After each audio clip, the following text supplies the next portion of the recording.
FIFA club world cup आउन 1 महिना पनि बाँकी छैन, तर जति चर्चा हुनुपर्ने हो त्यति भइरहेकै छैन। सो चिल आउट, म एज अ बेरोजगार यस्तो कुरालाई चर्चामा ल्याइहाल्छु।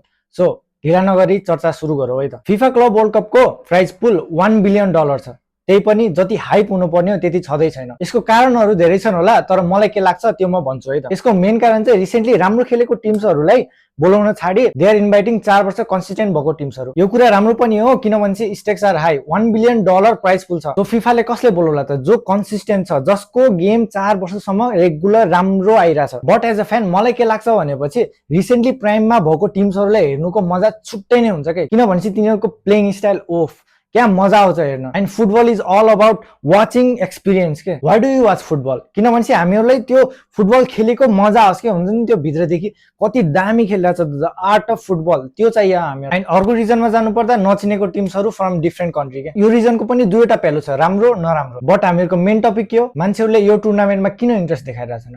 इन्ट्रेस्ट नदेखाउनुको रिजन यो हुन सक्छ जब हामीले कुनै टिम्सहरूले चिनेकै छैनौँ, त्यो टिम्सहरू आएर खेलिदिरहेछ। एन्ड अर्को नराम्रो कुरा के हुन सक्छ? Lace competitive. ल हजुरले कम्पेयर गर्नुहोस् इन्टर मायामी र रियल मड्रिडलाई। रियल मड्रिड कहाँ छ, इन्टर मायामी कहाँ छ?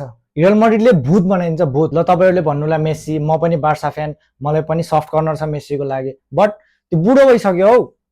सुआरेज छ भन्नुला, सुआरेजको झन् त्यो रन हेर्ने हो भने त अनि त्यस्तो टिम भर्सेस रियल मड्रिड जसको फिटनेस हेर्नुहोस्, जसको टिम स्क्वाडमा प्लेयरहरू हेर्नुहोस्। अनि राम्रो कुरा पनि छ है, सानो सानो क्लबहरूलाई लिगहरूलाई बुस्ट मिल्छ अनि पैसाहरू पनि पाउँछ तिनीहरूले हैन। सो हजुरलाई के लाग्छ लास्टमा हजुरको ओपिनियनहरू पनि कमेन्टमा दिन नबिर्सिनु होला।